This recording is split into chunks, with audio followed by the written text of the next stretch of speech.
Students, Neena Hindi classes में आपका स्वागत है। आज हम डीएवी कक्षा 8 के हिंदी के पाठ 3 अच्छे पड़ोसी के गुण पढ़ने जा रहे हैं। इसके लेखक गोपाल चतुर्वेदी जी हैं।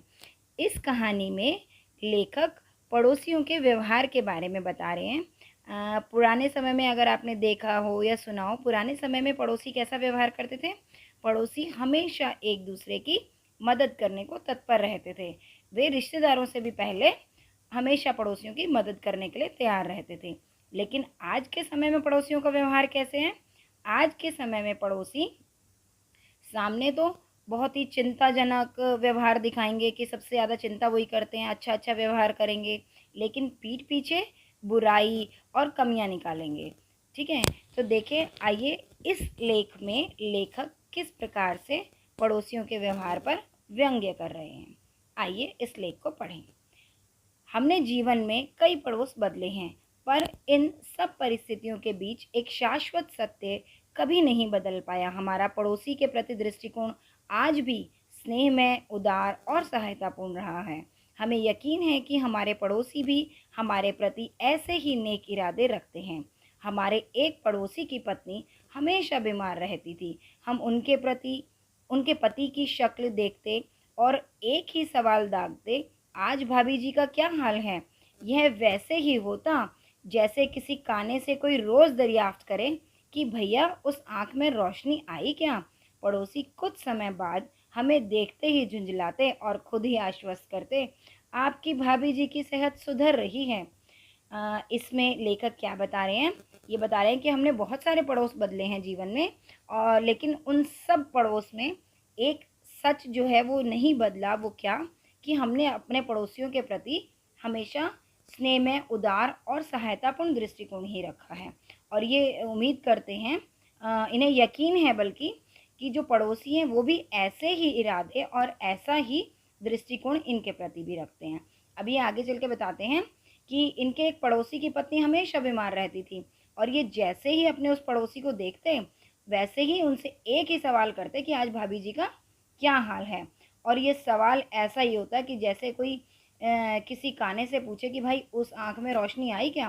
तो जिस प्रकार से काने की आँख में रोशनी नहीं आ सकती, उसी प्रकार से जो भाभी जी थी वो भी हमेशा बीमार रहती थी। लेकिन ये जो लेखक थे वो पड़ोसी को सिर्फ चिंता जताने के लिए और दिखाने के लिए पूछ लेते थे कि भाभी जी का क्या हाल है।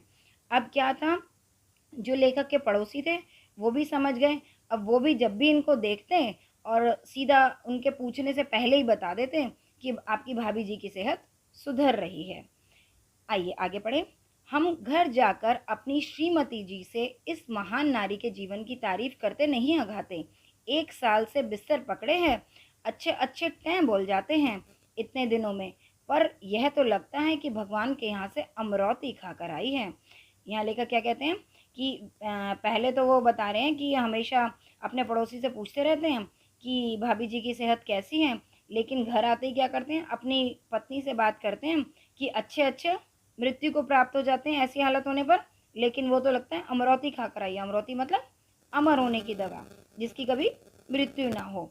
तो इनको ये भी कहीं ना कहीं वो है कि किस प्रकार से वो जीवित कैसे हैं, मतलब कि सामने तो ये दिखावा कर रहे हैं उनकी फिक्र का, लेकिन पीछे से इनको ये लग रहा है कि वो जीवित कैसे हैं। ठीक है, आगे पढ़ते हैं। ऐसा ही स्नेह में व्यवहार हमारे पड़ोसी का भी था। हमें साधारण सर्दी जुकाम भी होता तो वे चेताते, अक्सर आपका गला खराब रहता है, किसी अच्छे डॉक्टर को दिखाइए। हमने कहीं पढ़ा था कि बार बार की खांसी कैंसर का प्रारंभिक लक्षण भी होती है। यह हमारा सौभाग्य है कि हमने और हमारे पड़ोसी ने एक दूसरे के परिवारों की सेहत के लिए ऐसा ही सद्भाव का रवैया अपनाया। शायद यह इन्हीं पारंपरिक शुभकामनाओं का प्रभाव था कि हमारी भाभी की प्राण चिरैया चारपाई में अटकी रही, और हमारी खांसी आती जाती तो रही पर कैंसर न बन पाई। एक दूसरे के बारे में अच्छे विचार हमेशा सुखद परिणाम देते हैं। अब यहाँ लेखक क्या बता रहे हैं कि इनको सर्दी जुकाम हो जाता था, तो इनको जैसे ही थोड़ा सा सर्दी जुकाम या गला खराब होता, इनके जो पड़ोसी थे वो इनकी फिक्र करने लगते और बोलते, आप डॉक्टर को क्यों नहीं दिखाते कि जो खांसी है वो अक्सर कैंसर का प्रारंभिक लक्षण होती है। कहने का मतलब वे उनकी फ़िक्र जता रहे हैं, जो पड़ोसी है वो लेखक को जता रहे हैं कि वो उनकी फ़िक्र कर रहे हैं। तो ये क्या कह रहे हैं यहाँ पर लेखक कि हम एक दूसरे के परिवारों की इसी प्रकार से सेहत की चिंता करते रहते थे और कहीं न कहीं हमारी शुभकामनाओं का ही प्रभाव था कि जो भाभी जी थी वो भी चारपाई में तो रही, लेकिन मृत्यु को प्राप्त ना हुई और ठीक रही। इसी प्रकार से जो लेखक की खांसी थी वो आती जाती तो रही, लेकिन कोई भी बड़ी परेशानी का कारण नहीं बनी। जहाँ तक उदारता का प्रश्न है, अपने पड़ोसी के लिए हमारा दिल दरिया रहता है। जिन पुराने जूतों, प्लास्टिक के थैलों और टूटी शीशियों को हमने सालों साल संजोया, उन्हें पड़ोसी को दान करने में हमें ज़रा भी संकोच नहीं होता है। ऐसा नहीं है कि दिमाग टोका टाकी नहीं करता है, अंदर से अपनी बेशकीमती जायदाद ख्वामखा पड़ोसी पर लुटाने के विरोध में स्वर उभरता है। हम उसे समझाते हैं कि इतने सारे कबाड़ी इस माल को रिजेक्ट कर चुके हैं, इसे कहीं तो ठिकाने लगाना है। फिर जी कड़ा कर उसे किस्त दर किस्त पड़ोसी की झाड़ी पर पार फेंक देते हैं। हमें ताज्जुब होता है कि वह हमसे उदारता के इस कृत्य के विरुद्ध बहस करता है। देखें, अब लेखक क्या कह रहे हैं कि ये लेखक अपने जो पड़ोसी हैं उनके प्रति बड़ा ही उदारता वाला व्यवहार रखते हैं।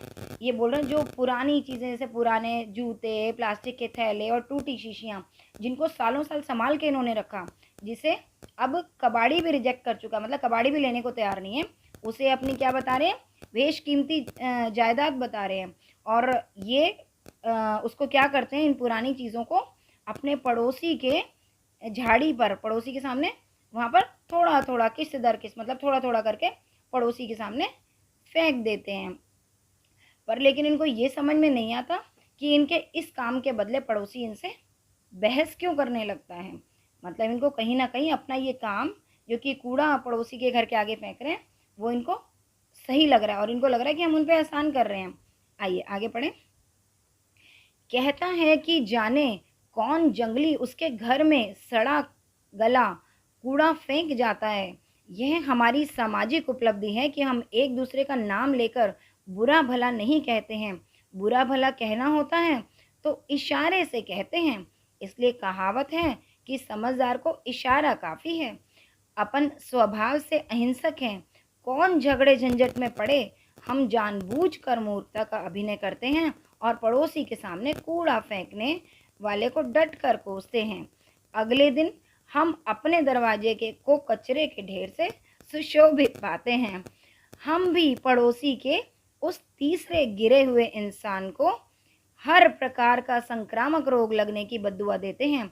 अपनी तो एक ही तमन्ना है, यह कूड़े का संवाहक जल्दी से जल्दी कूड़े के ढेर में मिले। पड़ोसी गंभीरता से मुंडी हिलाकर हमसे हमदर्दी जताते हैं। कूड़े का यह आदान प्रदान बिना रोक टोक के चलता रहता है। अब देखिए लेखक यहाँ क्या कहते हैं, वो कहते हैं कि ये खुद भी उस तीसरे व्यक्ति को, मतलब ये डायरेक्ट एक दूसरे का नाम लेकर नहीं बोलते कि तूने फेंक दिया या उसने फेंक दिया कूड़ा। ये एक दूसरे को कैसे बोलते हैं कि पता नहीं किस जंगली ने यहाँ गला सड़ा कूड़ा फेंक दिया, और एक दूसरे को इसी तरीके से भला बुरा कहते रहते हैं। और लेखक खुद भी मिलकर, मतलब ये पता नहीं चलने देते कि ये कूड़ा हमने ही फेंका, और खुद भी उस तीसरे व्यक्ति को कोसते हैं जिसने कूड़ा फेंक दिया, बल्कि उसको हर तरीके का संक्रामक रोग लग जाए, इस प्रकार की बद्दुआ भी देते हैं। लेखक क्या कहते हैं, हम इस प्रकार से एक दूसरे के घर के आगे कूड़ा कचरा फेंकते रहते हैं और इसका आदान प्रदान बिना रोक टोक के चलता रहता है। ठीक है बच्चों, कैसा लगा यहाँ तक ये? अभी हमने अच्छे पड़ोसी के गुण का भाग 1 पढ़ा है। अगली वीडियो में भाग 2 में हम इसकी आगे की कहानी को जानेंगे। अगर आपको मेरी वीडियो पसंद आई हो तो इसे लाइक, शेयर और सब्सक्राइब ज़रूर करें। धन्यवाद।